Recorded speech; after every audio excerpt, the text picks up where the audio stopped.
Good evening and welcome to Friday's edition of the Regional News.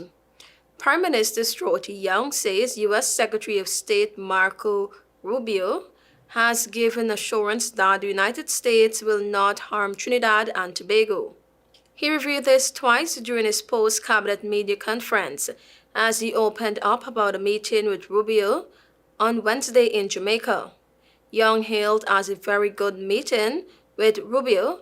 He said, he started the meeting by emphasizing that the U.S. is an ally of Trinidad and Tobago, but he also said Trinidad is the closest Caribbean nation to Venezuela. In the conversation, Rubio indicated he was pleased for the information Young provided on Dragon Gas deal. He said, U.S. foreign policy is not meant to harm Trinidad and Tobago, as it pertains to energy security.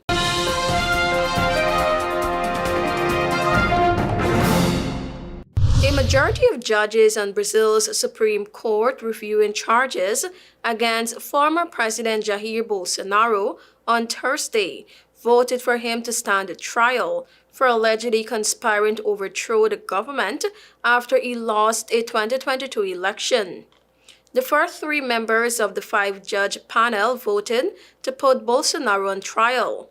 If found guilty in a trial expected later this year, Bolsonaro could face a lengthy prison sentence stretching over 2 decades. In his opening remarks on Wednesday, Justice Alexander de Moraes, who is overseeing the case, screened dramatic footage of Bolsonaro's supporters storming government buildings in violent scenes that unfolded just a week after the inauguration of President Luiz Inácio Lula da Silva in January 2023. Bolsonaro, a far-right former army captain who served as Brazil's president from 2019 to 2022, is accused of 5 crimes including an alleged attempt to violently abolish the democratic rule of law. Moraes said that Bolsonaro led a quote-unquote a systemic effort to cast doubt on the electronic voting machines used in Brazil, part of its efforts to undermine the election he lost.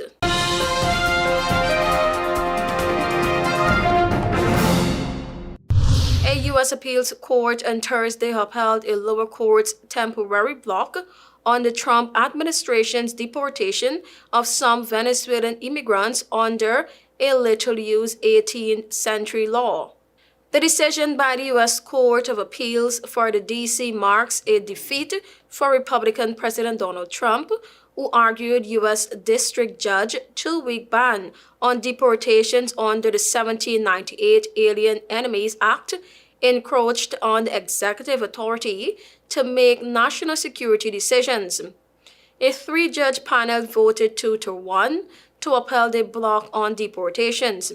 Trump invoked the Alien Enemies Act on March 15 to swiftly deport alleged members of a Venezuelan gang, attempting to speed up removals with a law best known for its use in interim Japanese, Italian, and German immigrants during World War II. An ensuing legal battle over the move has heightened Trump's attempts to strong-arm the federal judiciary. The Trump administration allowed 2 planes already in the air to continue to El Salvador, where the U.S. handed 238 Venezuelan men over to Salvadorian authorities to be placed in the country's terrorism confinement center.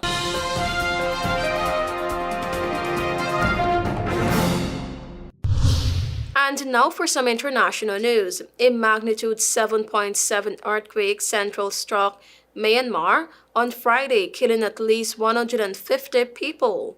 The U.S. Geological Survey said, with tremors reported as far away as neighboring Thailand and China.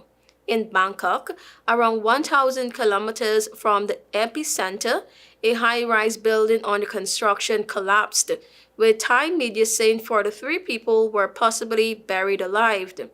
Analysis by the USGS showed the earthquake struck at a depth of about 10 km, with strong shaking near modern-day Myanmar's second-largest city. A second quake in the magnitude 6 range followed about 10 minutes later. Witnesses saw several buildings collapse in Maddenley. Thank you for watching. I am TIANA.